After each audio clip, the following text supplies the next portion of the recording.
Hello दोस्तों, कैसे हो आप लोग। स्वागत है आपका आपके चैनल प्रतिपक्ष अड्डा में। दोस्तों, आज हम लोग यहाँ पर मनोविज्ञान के जितने भी आपके परिभाषाएं आपके एग्जाम में आते हैं, आज हम लोग यहाँ पर सारे परिभाषाओं को ख़त्म करने वाले हैं। मैं आपको बता दूं कि आज हम लोग एक ही क्लास में सारे परिभाषाओं को पढ़ने वाले हैं। दोस्तों, जैसे ही आपका नोट्स ख़त्म हो जाएगा, जब आपका नोट्स अच्छे से बन जाएगा दोस्तों, उसके कुछ दिन बाद हम आपका टेस्ट, आपका प्रैक्टिस सेट दोस्तों हम यहाँ पर सब कुछ आपका लेने वाले हैं। अगर आपको तुरंत दोस्तों आप चाहते हो कि आपसे कोई भी क्लास, कोई भी प्रैक्टिस सेट, कोई भी टेस्ट आपसे ना छूटे, इसके लिए आपको चैनल को सब्सक्राइब करना होगा। अगर आपने सब्सक्राइब कर रखा है तो वीडियो को लाइक करिए, प्लस वीडियो को शेयर करिए। आपके एक लाइक से हमें मोटिवेशन मिलता है और इससे कुछ नहीं होता, ताकि हम ऐसे अच्छे अच्छे क्लास आपके लिए लेके आते रहें। अब दोस्तों, हम यहाँ पर अधिक बात न करते हुए हम यहाँ पर आगे बढ़ते हैं, क्योंकि आपको बहुत कुछ पढ़ना है। अब यहाँ पे हम देखते हैं पहला क्वेश्चन है। पहला आपका है, अभिप्रेरणा व्यक्ति के अंदर ऊर्जा परिवर्तन है।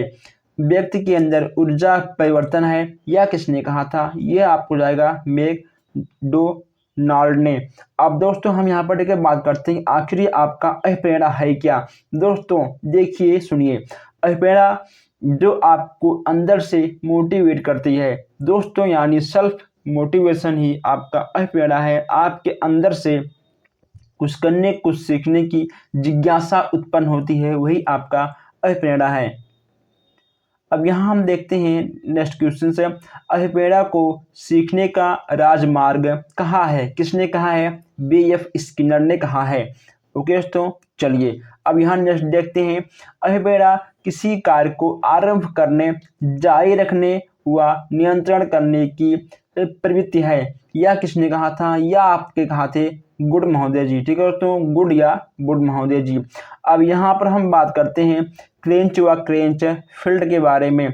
इन्होंने कहा था कि अभिप्रेरणा हमारे अंदर क्यों का उत्तर देती है। जैसे कि दोस्तों, आपके अंदर जिज्ञासा है कुछ जानने के लिए, तो आपके अंदर एक क्वेश्चन मार्क उठेगा, क्यों, आखिर कैसे यह हो गया। ओके दोस्तों, तो यही क्रेंच और क्रेंच फील्ड ने कहा है कि अभिप्रेरणा दोस्तों यानी अंदर से कुछ जानने की इच्छा जब आपके अंदर आएगी तो क्यों का उत्तर देती है।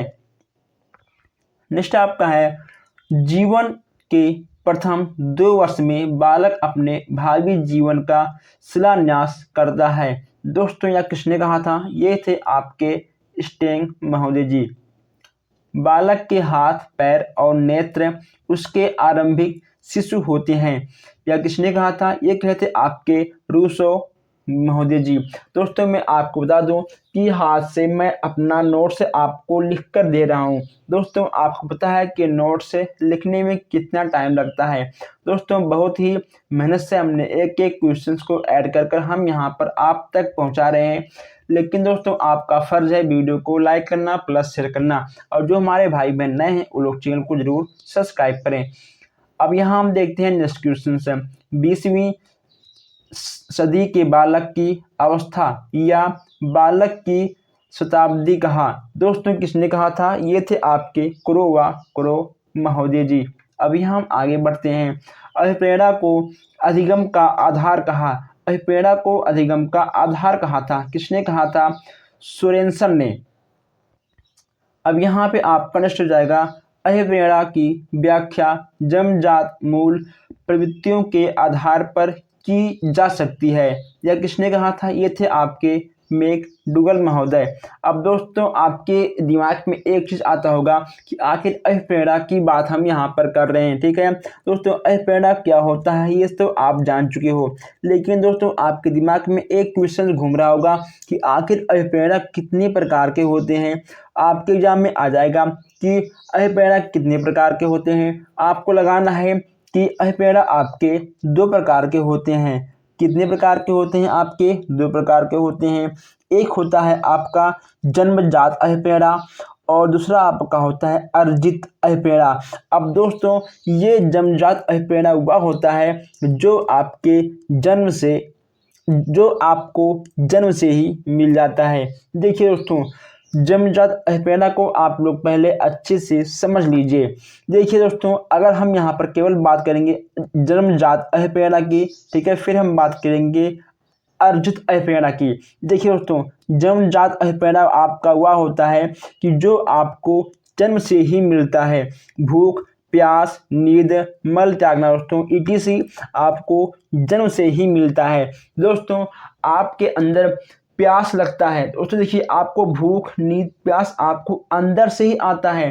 दोस्तों, जब आपको भूख लगता है तो आपका मन क्या कहता है कि मुझे खाना चाहिए, मुझे खाना चाहिए। जब दोस्तों आपको प्यास लगती है तो आपके अंदर से आवाज़ आती है, आप अंदर से मोटिवेट होते हो कि हाँ मुझे पानी पीना चाहिए। तो दोस्तों ही आपका जन्मजात अहपेड़ा के अंतर्गत आएगा। देखिए, आपको ऑप्शन में दोस्तों आपको वस्तुनिष्ठ प्रश्न में आपके एग्जाम में ऐसे आपको क्वेश्चन मिल जाएंगे कि जन्मजात अहपेड़ा क्या होता है। दोस्तों, आपको 4 ऑप्शन मिल जाएंगे, उसमें से आपको अगर नींद, प्यास, भूख यानी दोस्तों यानी आपको जो जन्म से मिलता है, अगर आपको संबंधित ऐसे कोई प्रश्न आपको मिल जाए दोस्तों, आपको उसका आंसर वही लगाना है। अब यहाँ पर एक हम बात करते हैं अर्जित। दोस्तों, अर्जित जो आपको किसी दूसरे के द्वारा दिया जाए। आपका पद हो गया दोस्तों, ठीक है, आपका कोई पद हो गया, आपका कोई पुरस्कार हो गया, आपका कोई सम्मान हो गया। ओके दोस्तों, ये आप जो दूसरों के द्वारा दिया जाए प्रशंसा, देखिए दोस्तों दूसरे के द्वारा दिया गया पुरस्कार, प्रशंसा, मोटिवेशन, यह आपका अर्जित के अंतर्गत आएगा। ठीक है, अब देखिए दोस्तों, अब यहाँ पर अलग अलग जो आपके वैज्ञानिक हैं उनका अलग अलग मत है। अब्राहम मेसो जी ने कहा है कि अहपेड़ा 2 प्रकार के होते हैं, जन्मजात होते हैं और दोस्तों दूसरा आपका ठीक होता है अर्जित। उसके बाद थॉमसन ने कहा है कि अहपेड़ा 2 प्रकार के होते हैं। कौन कौन से होते हैं? स्वाभाविक होते हैं और कृत्रिम होते हैं। दोस्तों, यहाँ पर अलग अलग मनोवैज्ञानिक के अलग अलग अपनी तरफ से इन्होंने कहा है, आपको ये सब भी याद करना होगा। देखिए दोस्तों, आपके स्क्रीनशॉट खींचने से काम नहीं बनेगा, क्योंकि आपके एग्जाम के कुछ घंटे पहले आपका नोट्स ही आपके काम आने वाला है। ठीक है दोस्तों, आप वहाँ पर मोबाइल लेकर हर चीज़ नहीं देख पाओगे, लेकिन जब आपका नोट्स बन जाएगा तो आप अपने एक ही नोट्स में दोस्तों आप कुछ मिनटों में सारे क्वेश्चंस को एक बार सच्ची निगाहों से देख पाओगे। इसीलिए नोट्स बहुत ही आवश्यक होता है। अब यहाँ हम देखते हैं गेरट, इनके अनुसार 3 है। कौन कौन सा है? जैविक, मनोवैज्ञानिक और सामाजिक। दोस्तों, जैविक क्या होता है? संवेग होता है। मनोवैज्ञानिक क्या होता है?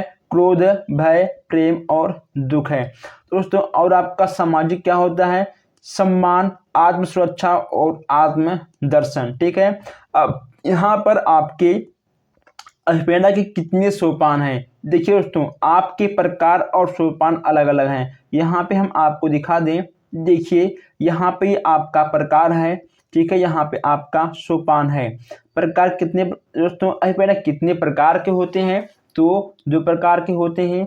और कितने सोपान हैं? तो आपके 3 सोपान है। आपको इन बातों को ध्यान रखना है। ठीक है, सोपान और प्रकार आपका अलग अलग होता है। चलिए, अब यहाँ पर हम सोपान के बारे में देखते हैं। अहपेड़ा के 3 सोपान है। कौन कौन? आवश्यक, ओके दोस्तों, आवश्यक। और नेक्स्ट आपका है चालाक यानी प्रमोद। और तो नंबर 3 आपका है प्रोत्साहन यानी उद्दीपन। देखिए दोस्तों, नींद की कमी, जब देखिए तो आवश्यक क्या है? अगर मान लो आपको नींद लगी है यानी आपको नींद की कमी है दोस्तों, तो आपको नींद को पूरा करने के लिए आपको सोने की आवश्यकता है। ठीक है दोस्तों, आपको सोने की आवश्यकता है। जब आपके नींद की कमी है दोस्तों, आपको सोने से ही आपका आवश्यकता पूरा होगा। और यहाँ पे सेकंड आपका है भोजन की कमी। दोस्तों, आप दोस्तों अगर अगर आपको भूख को ख़त्म करना है दोस्तों, आपको अपना भोजन करना होगा। ओके दोस्तों, देखिए अब यहाँ पर आपको आवश्यक क्या है? यहाँ पे आपको आवश्यक है नींद की कमी की। ओके दोस्तों, तभी आपका नींद पूरा होगा। ओके दोस्तों, और आपका नींद तो किससे पूरा होगा? आपका नींद पूरा होगा सोने से। ठीक है, अब यहाँ पे आप देख लीजिए एक और एग्जाम्पल, यानी भोजन की कमी। दोस्तों, अगर आपको भूख लग जाएगी तभी आपको एहसास होगा कि हाँ, हमारे पेट में भोजन की कमी हो गई है, हमको क्या करना चाहिए? दोस्तों, आपको खाना खाना चाहिए, यानी आपको भोजन करने की आवश्यकता है। दोस्तों, आज हम लोग यहाँ पर बहुत ही अच्छे-अच्छे क्वेश्चंस देखे हैं। दोस्तों, ऐसे क्वेश्चंस हम आपके लिए लेके आते रहेंगे। दोस्तों, जो आपका नेक्स्ट क्लास आएगा बहुत ही बेहतरीन आएगा। आप लोग हर क्लास को पाने के लिए चैनल को सब्सक्राइब करिए, वीडियो को लाइक करिए, प्लस शेयर करिए। हम मिलते हैं फिर नेक्स्ट क्लास में। धन्यवाद।